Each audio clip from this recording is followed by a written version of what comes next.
Hello and welcome to the show, Adventures in Live Streaming here. I'm Yufeng and I'm honored to be joined today by Brian Dorsey. We are chatting socially distantly from across the interwebs. How are you doing, Brian? Pretty good. Looking forward to the conversation about VMs. I am perhaps a little too excited about VMs. So Awesome. Yeah, so I asked you to kind of help me out today. We'll play around with virtual machines.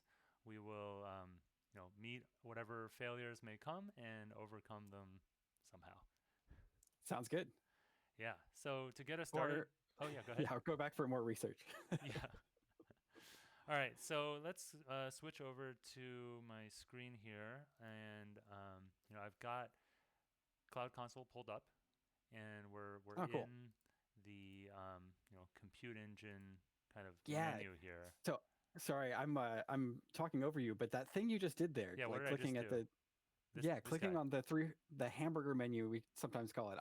I always like to call this out because it's so important when you first get to the cloud console. That's uh wow, I've got some echo, so sorry, I'm a little confused.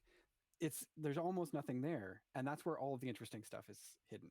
So Yeah, anyway, check it out. everything in GCP lives somewhere in this scroll bar or the fly out menus. Lots of menus. But then there's this other layer right underneath. If I mouse over this guy, and it doesn't. Oh, okay, it just refreshes. Do you know if there's a way to make this stick? Is it this button down here? I don't know Try if you it. can see it. I'll try it. Let me make sure folks can see that. Yeah, if I click on this, so now this part, this inner dialogue is sticking. Oh, cool. So that's good. So that kind of controls this piece, and then there's this outer, as you called it, the hamburger menu that takes care of this bit. Nice. All right. So I guess to get us started, maybe we can talk a little bit about VMs in general, and also I want to call out that there is a chat functionality somewhere over here. I think either below or to the side of the video that you can use, ask questions, etc. I'll put something there. Nice. Proof.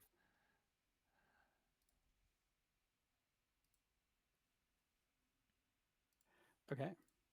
So we're talking about VMs, but like where are you coming from and why are you interested in VMs? People might think they have all the compute they need, and so ooh, okay, and so then having VMs, really is for the situations where you need more compute, bigger computers is kind of my notion of it all, and being able to change the size of that compute, I think, is another really relevant point when it comes to virtual machines. And it might be useful actually, now that I think about it, for to talk a little bit about why they're called virtual machines, like virtualization and all those things. If you want to get into the weeds there. Sure. No, I think it's super relevant, and I think um, you know today most folks have some familiarity with a virtual machine. It's a whole operating system that you're running virtualized inside of another computer. So you've got um, these abstractions that are presented up from the host machine, and so your operating system sees virtual memory, it sees virtual CPU, sees virtual disk, virtual network, and so it sees these abstractions of kind of a computer rather than the real computer, and that lets you kind of firewall off, in a way, kind of give it a safe place to be, and you can run multiples of these on the same hardware. They can be running different operating systems with different applications on them, that sort of thing. And it's a super practical way of keeping different parts of your system separate, or like different parts of your organization, then allowing them to use the same underlying hardware. And so it's pretty much, ubiquitous in IT now. Um, Part of the reason I wanted to talk with you is that I think on top of that, I think because the abstraction is so familiar to most of us now, that it's easy to miss some of the really powerful things that are available in VMs that are running on cloud. So I don't know. I kind of wanted to hint at some of that a little bit as we go along, but um, maybe the first thing to do is just kind of get a feel of what it actually looks like to create one of these in Google Cloud, because we're and in short, like the virtual machines in Google Cloud, the name of that service is Compute Engine. So that's what we're looking at here on the web console that you've got up. Right. And so I guess should I go in and we can start the process of creating a VM, a virtual machine. So that by default, it looks like it drops us into this VM instances view. There's lots of other stuff, and I'm sure we'll get Yep. into. I'm gonna guess that this little plus sign on top of a suitcase is to create an instance. It's a carry on only though for DAs. So let's see, a new suitcase, new virtual machine suitcase, and so I've got the screen kind of expanded out a little bit, and we can scroll over as we need to, just so that it's nice and visible for our viewers here. But it's nice that there's this menu here. I see you have a lot of different options, and I heard about this whole machine image thing, so maybe we can talk about that a little too. It's like a newfangled Yeah. thing. But yeah, where do you want to start? On this side, or you want to go down this list? Yeah, I think this default view here, just going through a new instance is interesting because, um, basically you give it a name, and there's this thing called labels and regions, and um, there's a whole bunch of options. But in short, what you're doing is you are choosing where you want the computer to be, what of disks, how big the disks are, um, what's like what operating system is on the boot disk, Mm-hmm. and some metadata to configure it. Things like things around networking, or some these labels that help you organize when you start having lots of machines. Right. Um, so yeah, you can kind of choose whatever name you want, and we have this concept of regions and zones in Google Cloud as a whole, and the idea, the promise is that you know things that happen in one zone shouldn't affect other zones. So if we do have an outage or something, it's less likely to be affected Mm-hmm. in a different zone. Um, And so zones and regions. Um, Maybe we can break that down a little further, right? yeah. If each zone is isolated from each other, Yep. how much further then are regions isolated? I imagine even that it's an Yeah. even So stronger guarantee. yeah. So there's kind of supersets, and Uh huh. um, the regions are all kind of named by a location, because it kind of gives you an idea of where they're physically located. Sure. And then zones are a kind of a subset of things that are in that same general region. So yes, Mm-hmm. region separation is even stronger separation. They're guaranteed to be physically distant from each other, Yeah. as well as kind of separate infrastructure. Gotcha. And for a lot of folks, it's important for compliance or legal reasons, where something physically resides, and regions is how you would choose that as well. Gotcha. That makes sense.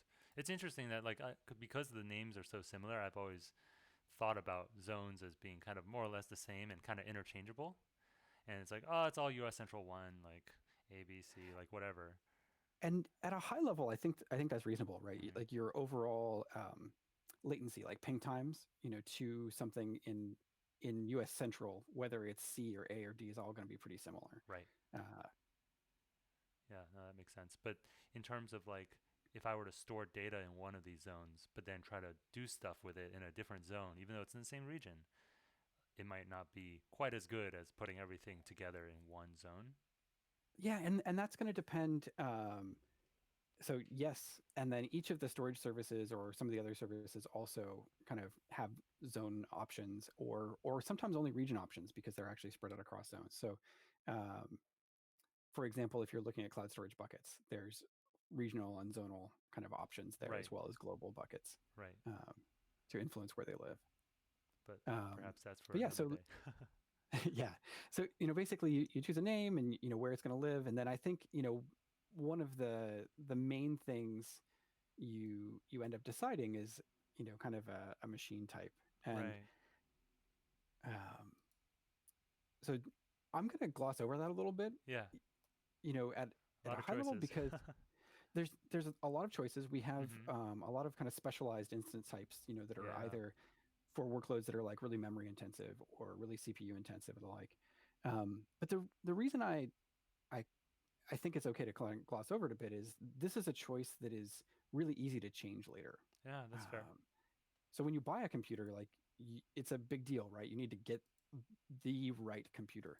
Um, and one of the things that's amazing about the VMs is that you're kind of a reboot away from a completely different computer. Right. So if if you want a memory optimized machine versus a CPU optimized machine, or if you want it bigger or smaller, you can just stop it, change the metadata, and then restart it and Yeah. have a much larger machine or a much smaller machine, Yeah. that sort of That's what the M in VM stands for. Magic. thing. V for virtual, but I think it is interesting when you look at, like, you've kind of pulled down the drop down that says N1 standard one. We have some kind of common configurations, and so this is a single core machine, or you can pick a dual core machine. Um, but at the top of that list is Mm-hmm. custom, Yeah. um, This is a fun and one. I think this is particularly interesting because um, when you do that, you get some sliders for exactly how big you want to have it. Yeah. And the number of CPUs and the amount of memory, the size of the disk are mostly independent. There's, at the very top you actually need a certain amount, and the very bottom you need a certain amount. Yeah. But for the most part, you can kind of move the sliders around however you want. And um, one of the big challenges is, in kind of running computers, is you're trying to optimize your money, right? And so, like, you're trying to optimize the utilization usually. And a lovely thing about these VMs, so usually you end up with kind of a bin packing problem where you're trying to, like, put the right you're trying to, like, not starve the host machine, Yeah. um, but keep all of the VMs pretty busy on the same computer. Right. And um, Utilization. yeah, and so one of the things that's great about being running VMs in the cloud is you kind of don't have to worry about the host machines anymore. Yeah. You can make the VM exactly the size that makes the most sense for your workload, Mm-hmm. and then just trust that we're going to be able to bin pack it well, and it doesn't matter to you in your cost. Right. Yeah. Offloading And if all that the. changes over time, you're a reboot away from Exactly. changing that. Right. Because, like, historically, this whole notion of being able to understand your workload clearly enough and make sure you have enough overhead and all these things is a Yep. real challenge for managing one's own data center. Yep. And I think it also really helps, when you're trying to, like, move some existing software Mm-hmm. over, and that it's really either memory intensive or CPU intensive, or what have you. Um, you can give it that one resource without having to give it both and pay for both, Yeah. which Because they're I not think is tied really to each powerful. other. Yeah. Like I'm seeing Yep. here, I'm making the CPUs higher, and then when I let go of the slider right now, watch the memory, boom, it like jumps up. This top end value changes, and you were saying kind of at the limits, Yeah. So they adjust. exactly. So you can get a little more out of it, that sort of thing. Yeah. So, but the range is quite wide. You can throw 50 CPUs at it, but Yeah. only have 45 gigs of memory, which is pretty low for having Yep. 50, And cores. just for fun, if you max both those sliders out now in the N1 machine type, Oh, and this is it for gets one type, right? We can even. Oh my goodness, and we're going. yeah. So you can end up with 624 gigs of memory, 96 CPUs, and this is for the completely customizable types. There are some other types that those thresholds are even higher. If you are running something Yeah. like SAP, or really memory intensive And databases dare or I things click like that. the extend memory Oh yeah, checkbox? click it. So if I click that, does nothing happen? I don't think anything happens. Yeah, I guess on this machine Add type. more memory per vCPU. Yeah. Maybe not in this So particular. that lets you kind of, like, move the levers a little different. But yeah, for now, let's drop those down because you probably don't need it for the one we're going to make Yeah, now. that would probably be a bit foolhardy. But make it 4 or something. Oh, But interesting. That's with extend memory. I can make one CPU and have 600 gigs of memory. and so That's crazy. you'll probably end up hitting a bottleneck in CPU at that point. But Pretty quick. maybe not. Maybe Yeah. your app is just entirely memory. Yeah. Um, Load all the data into memory. yeah, and then it continues down. So like if you scroll down a bit, the same Mm-hmm. thing is true of disk. So you can make the disk as large or small as you want, and you can have multiple disks. So by default, each of the VMs has just like a boot disk. Right. And yeah, in fact, if you look at public images, so you can choose different operating systems, and the ones on this tab are things that are um, kind of optimized for. They've got a few kind of client utilities installed, and we update them regularly Sure. for running on Google Cloud. But then Yeah. you can also actually migrate images from existing hardware you've got or from other virtualization software as well as and then you can kind of install you can make your own base image for your organization and kind of save that as a custom image as well. Right. So that's what custom images and snapshots Yep. can kind of take care of. Yeah. Awesome. And I've got a whole rant on snapshots later that we should talk about. Sweet. But Yes, I'll definitely make a note of that. but yeah, so you can pick like Debian, for example, for like a sample one here, and that's a good place to start. Cool. And we have we can also choose between a spinning disk and a SSD. Yeah. Great. And all of these for the boot disk at least are network attached storage. Mm-hmm. So And just for the viewers out there, can you clarify what that means to be a network Yeah. attached versus other? Are there other types of attachments? Yes, there's also for data disks you can have what we call local SSDs. An SSD that's plugged into the host machine directly.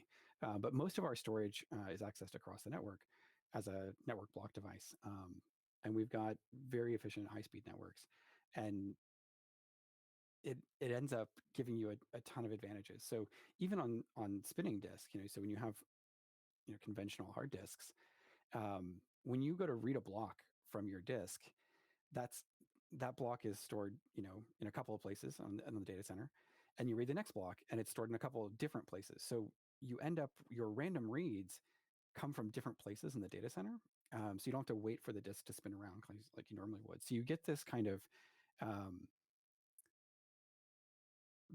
something closer to like an SSD sort of random reads are very flat and efficient,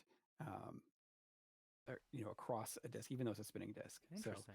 So I really didn't know that our disks were not attached. So like because we have this model right in our heads of a virtual machine being just a virtualized version of a yeah, physical machine. And this is kind of what you were talking about at the beginning around virtualizing a data center is not quite the same as kind of installing a virtual machine software on your local desktop or laptop at home. exactly. So all the disks are network attached, and yeah, let's actually just do a disk rant for a moment if you're up for it, because so because of that, the disks are basically what I think of as kind of like an 80/20 of you get kind of most of what you want out of a SAN. In that, for example, if you have one of these disks and it gets full, and like I think everybody's had a disk get full at some point, right?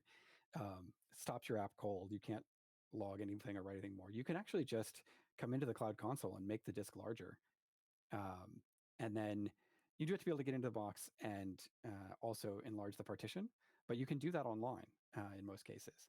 And And when you say online, you mean like with the not certainly not while with it's running, while it's on.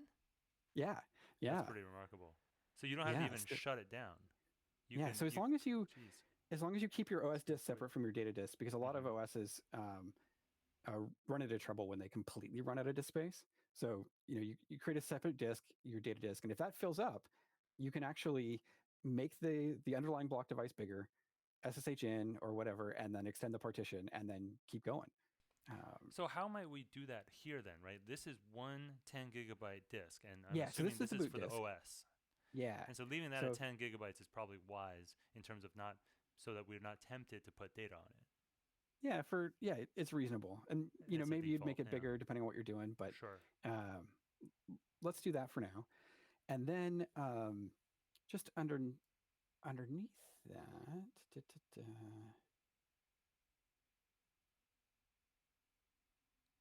I think we should be looking I can at kind of, expand this. There's more disk stuff here.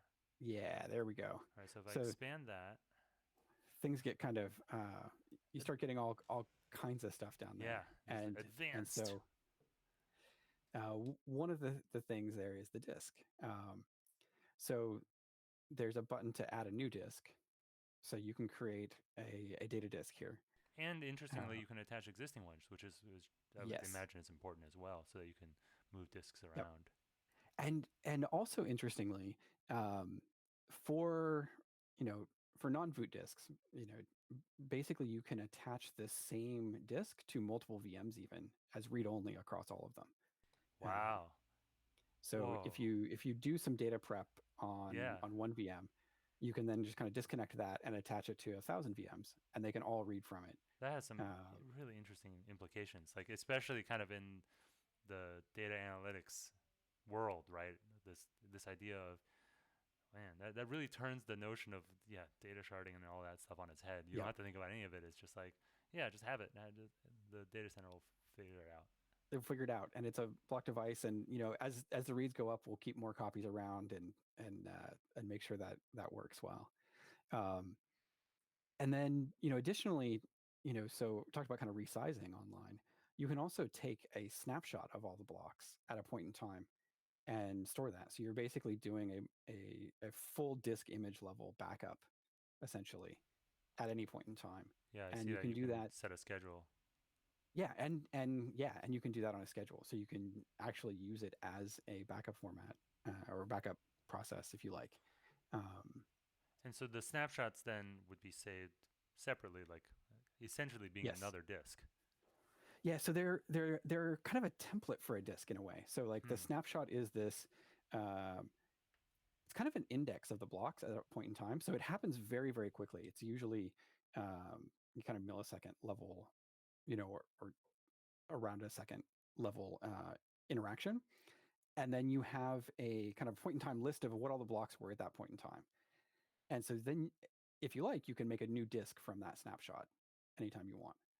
Um, Yeah, this notion and of having everything spread out, just like it just completely opens up your mind to the whole world of possibilities, right? Like yep, because I think before we had this conversation, I was still in a a disk is a physical. The word is disk, right? It's almost like how yes, these days people don't know what the save icon really is, that it's a floppy drive and all that stuff, floppy disk and all that totally. And stuff. but we do know what disks are, like almost a little too much. And so Yeah.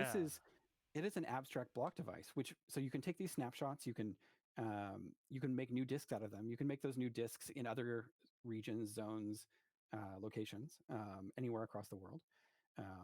And there's another. So most of the disks are what we call zonal. So they live in a single zone, and that's the default because it's most efficient. But if you need to, you can also make a disk that lives at the region level, and so it's automatically replicated across these kind of failure domains. Wow. So So it's at the if regional something level, so it's multi-zonal basically. it's multi-zonal always, Right. automatically, and that gives you just by changing that setting some really big advantages when it comes to kind of ad hoc disaster recovery kind of stuff. So if that whole zone goes offline for some reason or is whatever happens, that doesn't usually happen, but if something catastrophic happens and you can't get there anymore, you can just create a new VM right off of that same disk, that because it's a regional disk. And uh, do you happen is that control right here, or is it perhaps more buried? Do you happen to know? yeah, it's a little buried, but Yeah. it's when you create the disk. Yeah, Okay. you say what kind it is. Awesome. um, So So anyway, that was a little like aside on discs, but there is one gotcha that I think everybody should know about okay. the discs here that comes from the same thing where the discs are this part of a data center. So you know, we don't want any hotspots, in the data center. We want everybody to get what they pay for and have it used. We're not over provisioning.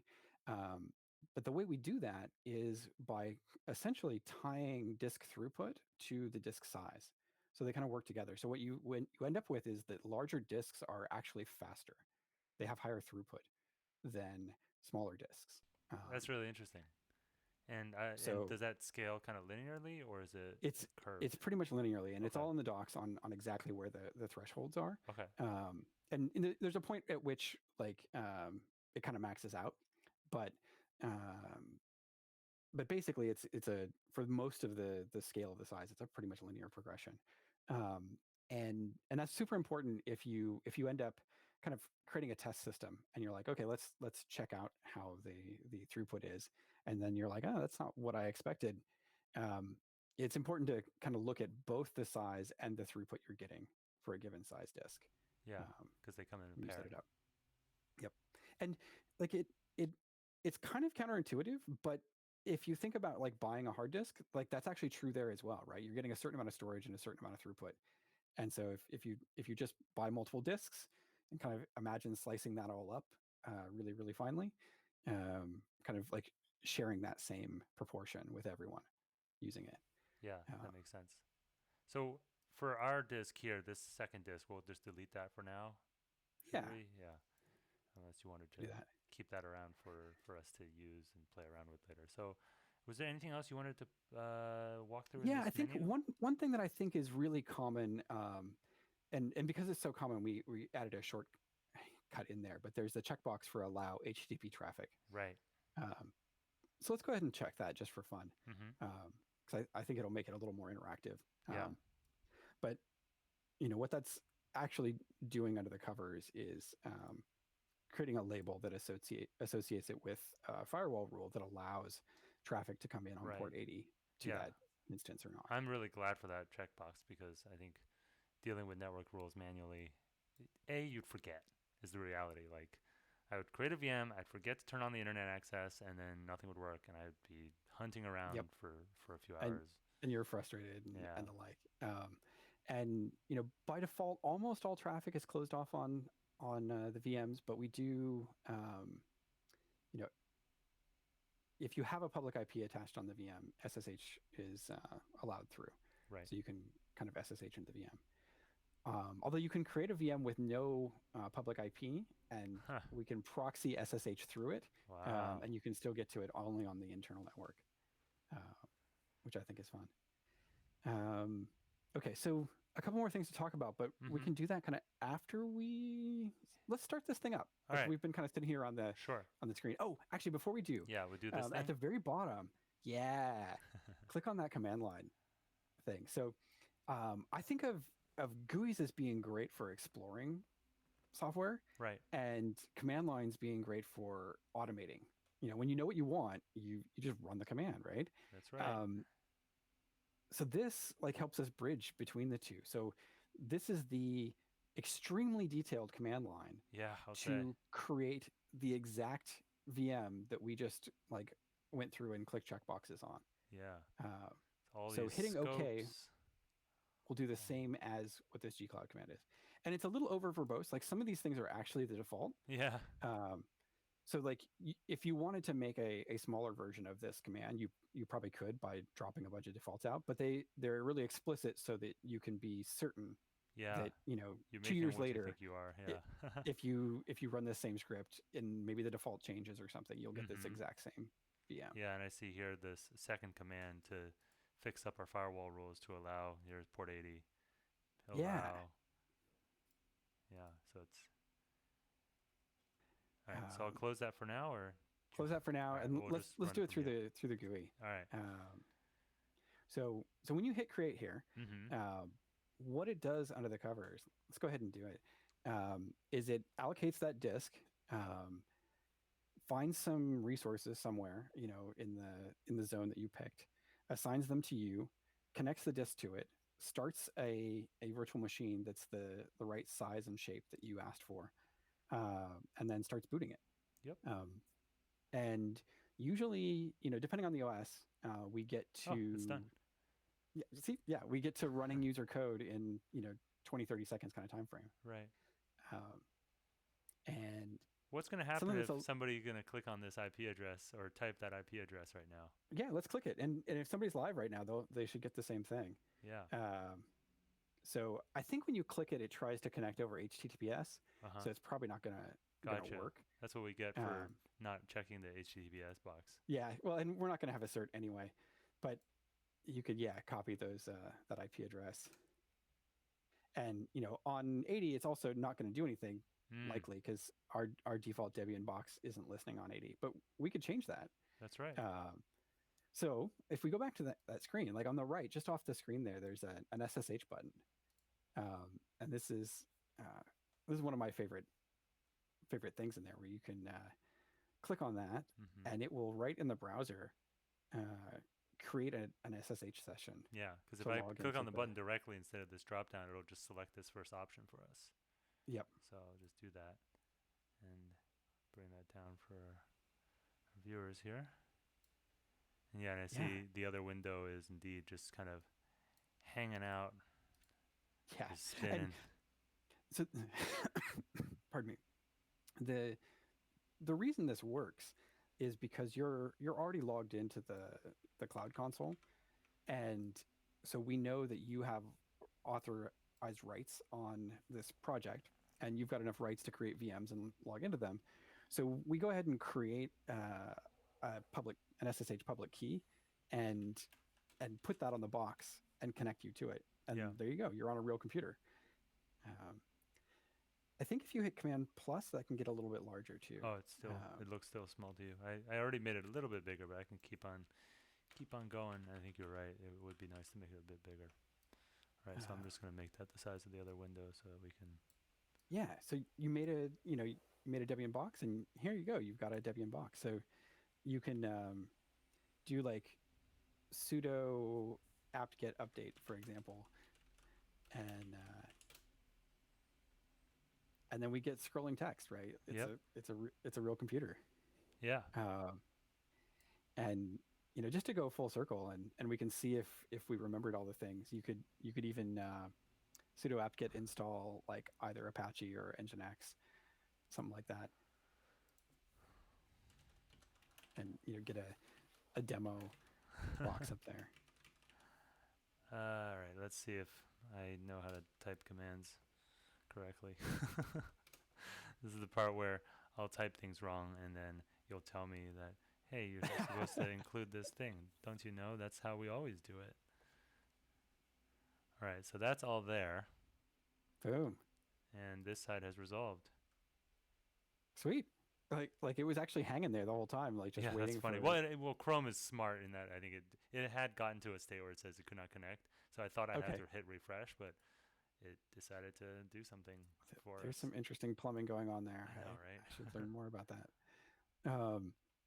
So yeah, so we've got a computer we've logged into. We can install nearly any software. Anything that runs in this case on Debian Linux, and have that up and going. Something that's not super obvious is so you chose whatever dash name as the name of your instance. Yeah. And it's trying to be cheeky, but now I'm really paying for it. And it actually propagates through all the way to the host name. That's right. And to DNS in the default network that got created in. No kidding. So that would actually be true if you had multiple VMs. In fact, you do have a couple more over there. So from TensorFlow stuff. Mm-hmm. But all by default, everything lives in the same network, and that network is global across all zones, regions, everywhere. So you are on the same 10 dot, something private IP space. Yeah. And you can ping, you can connect internally. By default, the firewall rules are extremely basically wide open within your network. Yeah. So you can connect to all the machines by name, and it's really helpful for kind of prototyping and getting things going. For sure. Right away. As you get a little bigger, you'll often want to put groups of machines behind a load balancer to kind of not have a single point of failure. But for just getting stuff together or doing one-offs or trying things out, it's extremely convenient to be able to do that. Definitely. So now that we have our one machine up, is it worth going through any of the other? Were there any other aspects of this menu that you kind of wanted to dig more into, or do we want to play around more on the command line with our external IP? Yeah, so we've got a bunch of options from here, and I think after seeing this, it's really going to depend what you're trying to do um, over time. I think there's a few more things that might just be kind of fun to know. Uh-huh. Um, you know, so the things I said around network are relevant there. Additionally, there's a whole concept of load balancers that are also data center level constructs. So, Mm-hmm. when you set up a load balancer in Google Cloud, you're actually configuring the data center or multiple data center routing for for that. It doesn't live like in a VM somewhere. It's actually using the same load balancers we use for like YouTube and Gmail and other things. Um, so what you get out of that is it scales up and down really basically transparently. You can get Yeah. up to we've got examples of millions of requests per second with no previous configuration or anything there. So that's pretty cool, and like you just implicitly get that because you're running in Google Cloud. The other thing that happens by default is if somebody is connecting from the other side of the planet to your VM that's in a zone here, like in central US in this case, um, no matter where they're coming from, we will from the same IP address, we will get them off the public internet as quickly as we can and onto Google Network, and do most of the actual transition across Google internal network, Nice. pop out to the VM, back to them, and then come out of a more local network endpoint. Yeah. Uh, Yeah. Just trying to get the packets to them as fast as you can. Yeah, exactly. And so, in practice, what that means is you get a little less jitter in the latency. So, like things tend to be a little more consistent um, on latency. Another aspect of this that I think is a little not obvious. So, if you just leave this VM and just let it sit there for a few days, you're just kind of just wasting money, right? Um, and that's true both for a completely idle machine or a machine that's at like 50% for its whole life, right? You probably don't need that many processors. So we actually monitor that and we'll give you recommendations, and they'll show up in this exact same view as well as alerts that you can drive to other places. So that if you're running at 50% utilization the whole time, we'll recommend a smaller machine Yeah. I with think I've like seen how that much money you could save. pop up before. Mostly Yeah, because I left a VM on by accident. yeah, and so you see that little link, and so you can either shut the VM off, or you can make it smaller depending upon what your needs are. Um, and like we saw, so I guess the other high level thing is that in the same way that you can create an instance either from this web view or from the gcloud command line or from the API, same thing is true for starting and stopping a VM or the like. So you can do things like set up a schedule for this whole set of VMs, maybe everything with a given label, which I didn't talk about yet. Set of VMs, we're going to turn them on during whatever our business hours are, and then turn them off at the end of the day. Or maybe we even wait for someone to click a button to turn them all on, but Right. always turn them off at the end of the day.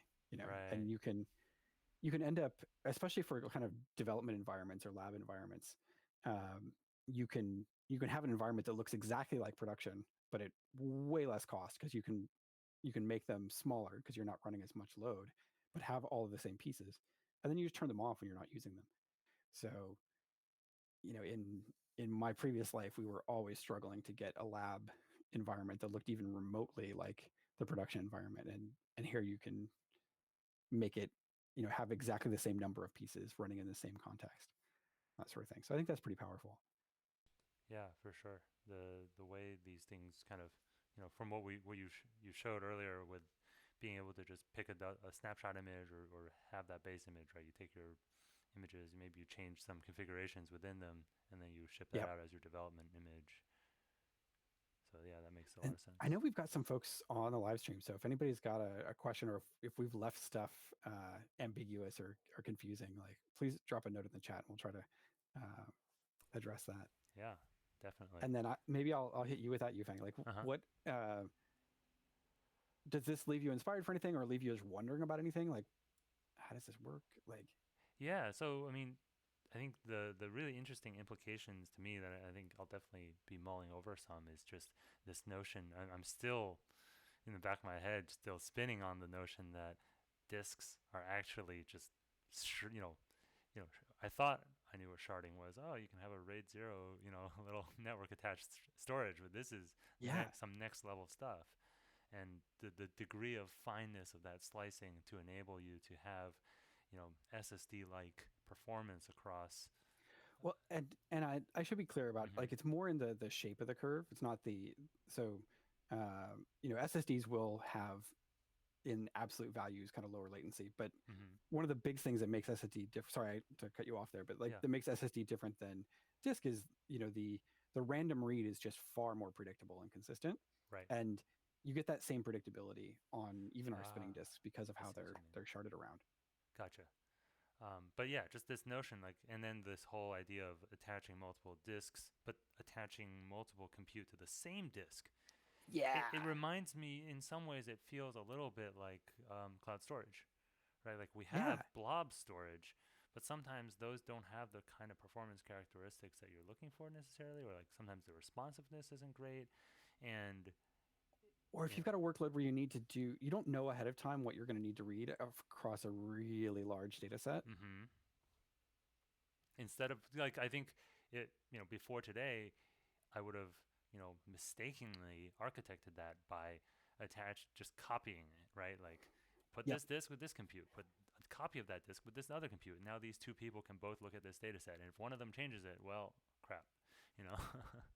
Exactly that. So like I just what I want to like kind of circle back on what you just said there because I'm so excited. Like I would have architected it differently or like um and that I think is the key thing that's really worth spending some time kind of looking into how these VMs work because it changes the architecture you would make for the software and it, it simplifies it, right? So in this scenario where you've got a batch data set that's created somewhere and you need to use it across dozens or hundreds of thousands of machines, like you can actually do that without having to do a copy as you're doing it. You just like prep the drive, disconnect it, and then reattach it to all of the other machines, and you're good to go. Um, Similarly, if you need to set up backups and like say if you need to do a really basic disaster recovery plan, um, I think you can get for a lot of systems most of what you want. You're still like say the kind of disaster recovery where like you're not shooting for absolute uptime. You just need the thing to be reliable and a quick fix if something goes wrong, right? So a combination of scheduled snapshots of the disk and having that disk be a regional disk, it basically insulates you from any like zonal failures, and you've always got backups that you can use to create new machines to go back in time if you need to. Um, so I think that's really powerful. Yeah. So when we look at this now, like, some of the things we mentioned earlier, that we could potentially also kind of talk about, would be things like machine images. You touched on labels for a brief moment. Yeah. Like we talked about disk and network, right? And we kind of have been talking around this notion of images and kind of the importance of them. There's snapshots. There's this kind. You also mentioned something about a rant about snapshots, which I'm a little bit curious Yeah. about. Okay. So I did part of the rant about snapshots, but all of the so basically that they're global and you can take them while the machines are running, all this stuff. Um, Although if you're running a database, you may want to do it from inside the OS so that you can tell your database to sync to disk and then run the snapshot. So that that makes a difference for some Yeah. databases, for example. But so you can create this like copy of the block device and you can move that anywhere. Um, but you mentioned this thing called machine images, and that's actually very new and really powerful. So we did a whole bunch of config of this machine that you created there, and it it would be easy to kind of lose that context, right? If you wanted Sure. to make another machine that looked just like it, And and so we could specifically, either the reason for that, if I understand correctly, is that snapshots somehow don't quite get all those aspects because they can only well, in fact, see none of inside the them. VM. Well, so the snapshot is at a disk level. So it creates this copy of the disk, but nothing about the machine configuration itself. Oh, so it Um, doesn't even know that, right? It it, doesn't it know the doesn't even size know, of the right? CPU or how much And memory. and for example, we talked about like what's a really good practice of having an operating system disk and a data disk being separate, right? Yeah, exactly. Um, Oh, but you can only snapshot one or the other. They don't know or about each you can other. do both, but Sure. like there's But no kind of like you do them one at a time, right? yeah. And so to help with all of that, we just recently created this thing called a machine image, and it it is a kind of like a super snapshot. So it's snapshotting all of the machine configuration, the metadata about what kind of computer it is, what kind of network config it had, what the labels were, which we'll talk about in a second, and it creates a snapshot of the same moment in time of all of the attached disks. So it kind Ah, of okay. creates So this it does get the package. snapshot of the disks. That's one piece of it. It's not just everything Yeah. else. It's all of it. So all the disks and the machine configuration Yeah. all in kind of one bundle. Should we try creating Uh, one here? I think I found the sure. right Yeah. menu here. Yeah. I Let's got go ahead create and click on it. machine See what it image. actually looks like. Yeah. So this is the name for the machine image, not the name for the VM. Yep. So this is well, I'm in it now, so I guess I should call this whatever machine image.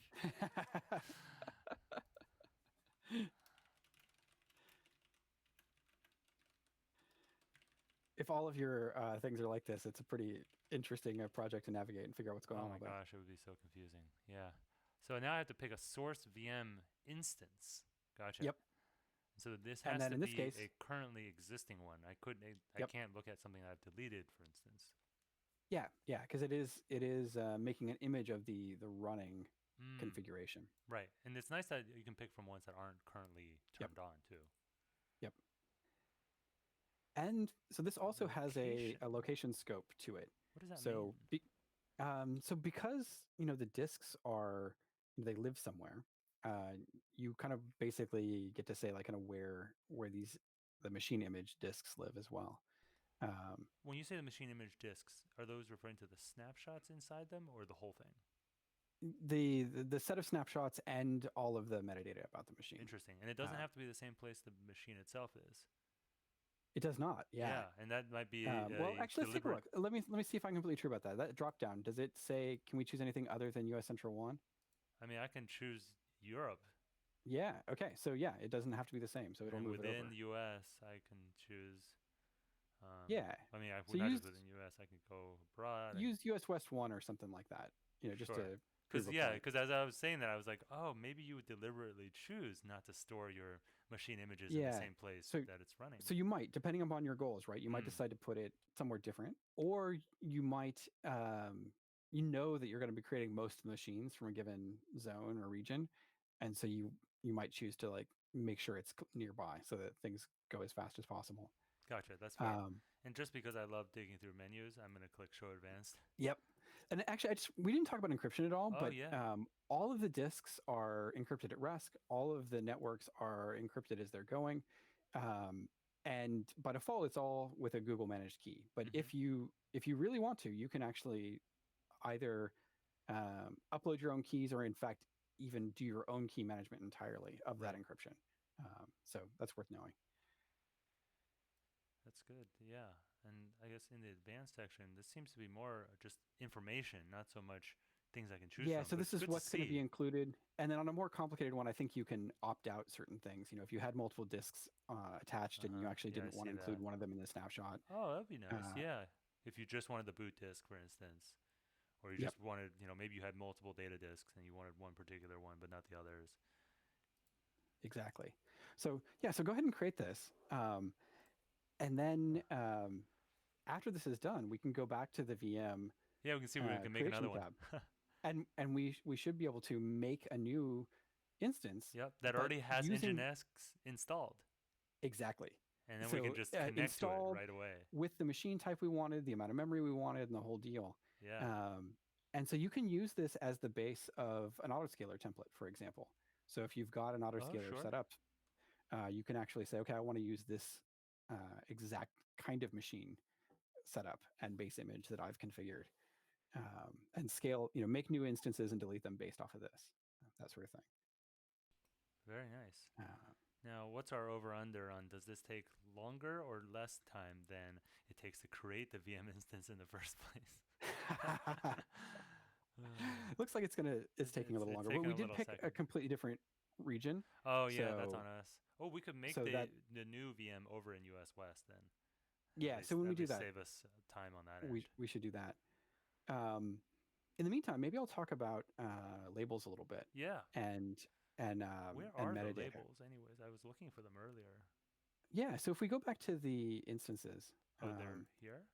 yeah, I so was there's looking for a two. list of labels, but Yeah, so they actually kind of live on the instances, so oh, that okay. might be why it's a little bit confusing. So I'm going into They're this kind of like instance. tags Yeah. in a in that kind of sense. So we have two kinds of custom metadata things here, and one of them is called labels, and one of them is called metadata. um, Great. but um, the labels are really tags, and they were originally used only for deciding what network rules applied to the VM, and they're more kind of widely used now. But for example, you can put whatever sort of operational or uh, business oriented or role oriented tags on these things, and then later when you're looking at billing records, these same labels show up there. So you can do queries based Oh, on, hey, handy. what are all the front end boxes costing, or what are all the um, you know analyst groups Mm-hmm. VMs costing, whatever. So whatever matters to your business, you can kind of set these labels. So these labels look like they're key value pairs. Yeah, so they're key value pairs, Only and you so you could set something like only uh, lowercase characters. I was like, why is it complaining about a single letter? It's like, come on, I just got started. You're already yelling at me. but at least it tells you what the limits All are. right, so this And so uppercase thing this could is be really something like role or like owner or something. yeah. Um, so you could say role, and this is web server or something like that, Mm-hmm. right? And then later you could do a query for like what's the show me all of the web server boxes. Yeah. Uh, so these labels are about kind of tracking things about your VMs, and it allows you to slice and dice and group them in the web views, in the API, and in the billing results. So you can actually really see Yeah. what's going on in different areas. That's a powerful feature for kind of administrators who have like a fleet of Yeah, VMs. Yeah. yeah. As soon as you get more than a couple, it becomes really useful, Yeah. I and mean, I've especially run into issues with just like managing my own like handful of like maybe I have 3 or 4 VMs and I'm already like, what was that one for again? I don't remember what I was using it for. Just right. delete it. And even when you get a couple hundred, like just paging through them gets Oh, kind of weird. right. So I bet you. I'm um, guessing you can filter when you search. exactly. Ah. Uh, So then we have custom metadata, and I'm getting to. It's yeah. also key and value, which is odd. Yep. Wait, can I do capital letters? Aha! Capital You letters. can. So this metadata is for use inside the VMs. Um, Oh, so, whoops. Then now this is probably not a great inside a VM metadata. who knows? But so this is used by some of our tools to help you out. So like Mm-hmm. this is where you can. Sure. Like configuration environment variables you're talking about right now? Yeah, so these can end up down as environment variable, or you can like so in practical terms they show up in. Uh, there's actually a virtual web server that every kind of compute in Google Cloud can see actually. That's called metadata.local, and you can do GET requests against it. And there's automatically a bunch of useful stuff in there. So like for example, the OAuth tokens you use to Mm-hmm. authorize against different cloud APIs. Those are when you create the VM, you give it some OAuth scopes, Right. And those and kind of show up here. well, that's yeah. So that's how gcloud automatically works Mm-hmm. on a VM that you just create because it's getting the authorization from the environment. Yeah. Oh. You can create things like your own custom key value thing. You can there's a few conventions on some of these. So when you create a boot script, you can basically have a bash script that runs right as soon as the machine comes up, and you can put that in one of the metadata. And so with a certain key, you put a boot script in the value, and that script will run as soon as the VM comes up. So you can use that to install some stuff, or configure a VM a certain way you want in a reliable way, but without baking it into the image. So you can use the same image for a couple of different things. Um, and then it's also often used for, kind of passing things around security, back and forth to things. And there's, you should you should get Seth to join in a future one to talk all about security things. Yes. I'll just say that. Uh-huh. I will probably flub things up if I try to get too precise there. But there's you can start to use some of this and a lot of additional stuff that he's either made or helped create Yeah. around managing secrets, because that's a real Right. challenge Mm-hmm. for passwords and tokens Gotta and other keep stuff your when you start. secrets safe. Yep. So if we So save the high level thing these, is that metadata is for use inside the VM. mm-hmm. Labels are for use managing groups of Yeah. VMs. Yeah, and I like that recharacterization of it being a tag. That Mm-hmm. kind of, you don't think of tags as being inside the VM, so that clarifies it a little Yep. bit. So I'm gonna Even click though it's key save. value, so Yeah, I yeah, know do they're that. both key value, which is kind of a little bit, and then the whole uppercase lowercase thing, which is funny. I assume it's Yep. because they just don't want the labels to be case sensitive in general. So I think so, they just and I picked think they're. lowercase. I forgot the details. I think they maybe used an environment where that could get extra confusing, so they So just made that is limitation. capital now an environment now? Yeah, I wouldn't think that would be. That would be No, crazy. but we'd have to look up the exact syntax. But if you ping metadata.local, Oh, there's a computer there that it's is hanging out. only available to this instance. In fact, maybe it won't show up on ping. Yeah, you have to do a get. Anyway, sorry. Uh, I don't think I remember the details off Yeah, the top of my head to do that right now. But sure. if you do a search in the docs for metadata, that can get us there and do it. Although I think we may be kind of running up against time. Yeah, I was just gonna say if in the final moments Yeah, let's try to we like make managed to a make the machine thing. off of that Where's the image. menu for the Um, picking the image? Oh, so it's over actually, it's on the here. left here. Oh, we get to Yeah, use this. Wonderful. yeah, All right, and all the way there it back to the is. beginning. Yeah, so I can just click continue, and I guess it's pretty much going to be almost done. And Oh, see, there's it almost nothing populates to the choose. form. Interesting. So it doesn't Yeah, just make it; it just populates it for you. and I'll call and it again. And we got to change this to, let's say, west again. yeah, let's do that. And then everything else. Okay, so it's almost it's like a shortcut rather than Yep, a. it's a template in a way, Mm-hmm. right? Mm-hmm. Interesting. So it doesn't And like that'll make that machine force it to be that way. Like you can use it almost as like a, I want to make it like that machine, except I want to tweak this, which in this case we a did. couple little things. Yeah, Yep. and then it lets you And do like that. name is something you actually always have to tweak, if you Yeah, will, yeah. I because you saw it can't just do added. things It with the same name. appended -1. But it used the name of the machine image, not of the original VM, which is fair. Um, Makes awesome. sense. Yeah, so we did it. Sweet. Oh, and I guess we should click on this. I have not SSH into this. We've seen, and it works. Look at that. And it's on a separate IP. And wow, so we've proven it out Full circle. live on YouTube. So let's see. Let me switch to us. I want to thank you again, Brian, for joining me today. It was a Likewise. ton of fun. Learned a bunch of stuff, and I guess, as we often say, I'll see you when I see you. Indeed. Probably online before. Yeah. Thanks so much. I really enjoyed it, and I